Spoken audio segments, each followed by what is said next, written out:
திராவிட கட்சிகள் ஆதரவோடு திரு சீமான் அவர்கள் அம்பாசமுத்திரத்தில் பொது வேட்பாளராக நிற்க உள்ளார் என்ற செய்தி 2 நாட்களாக சமூக வலைதளங்களில் பரவி கொண்டிருக்கிறது. இதுக்கு நான் என்ன சொல்றேன்னா, தமிழ் தேசியமும் திராவிடமும் ஒன்னான்னு கேட்ட முட்டு தம்பிகளும் எங்க சீமான் அண்ணனும் அவ்வளோ ஈனங்கெட்ட மானங்கெட்ட ரோசங்கெட்ட பயலுக கிடையாது. எப்படியாவது வெற்றியை கைப்பற்றிடலான்னு சொல்லிட்டு போய் நிற்கிற ஆள் எங்கள் அண்ணன் சீமான் அண்ணன் கிடையாது நான் நம்புகிறேன். இல்லை 16 வருஷம் மறைமுகமாக நம்ம இப்படி திராவிடத்தோட கள்ள உறவாக இருந்தது போதும், இன்னைக்கு நம்ம வெளியே வந்துடுவோம் அப்படின்னு சொல்லிட்டு எங்கள் சீமான் அண்ணன் வெளியே வரப்போகிறாரா என்னன்னு தெரியலை. அது இன்னும் கொஞ்ச நாள் அந்த வேஷம் கலைஞ்சிடும்னு வச்சுங்களேன்.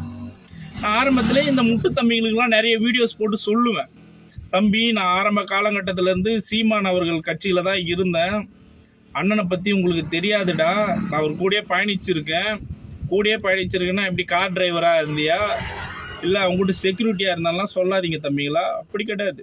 கூடயே பயணிச்சிருக்குன்னா இப்போ எப்படி நீங்கள் முட்டு குடிக்கிறீங்களோ அந்த ஆமை ஓட்டை திருப்பி அன்றைக்கி நான் ஆமை ஓடாவே இருந்தேன், புரியுதுங்களா? இப்போ பாருங்கள், இப்போ திராவிட குழந்தையாக மாறி இருக்கு எங்கள் சீமான் அண்ணன். இந்த முறையாவது வெற்றி அடைய வாழ்த்துகிறேன் அப்படின்னு சொல்ல மனசு வருது. ஆனால் வெற்றி அடையிறதுக்கு முன்னாடி அவர் டெபாசிட் வாங்கணும். அம்பாசமுத்திரத்தில் இதுக்கு முன்னாடி இப்போ நடந்த சட்டமன்ற தேர்தலில் என்டிகேவோட வாக்கு எண்ணிக்கை 14,000. அம்பாசமுத்திரத்தில் ஏடிஎம்கே வின் பண்ணியிருக்கு, 65,000 வாக்குகளில் வின் பண்ணியிருக்கு. 15,000 வாக்கு வித்தியாசத்தில் டிவிக்கே தோல்வி அடைஞ்சிருச்சு. ஏறத்தாழ 50,000 வாக்குகள் பெற்று தாவேகா வந்து 3ஆம் இடத்துக்கும் 53,000 வாக்குகள் பெற்று திமுக 2ஆம் இடத்துலையும் இருக்கு.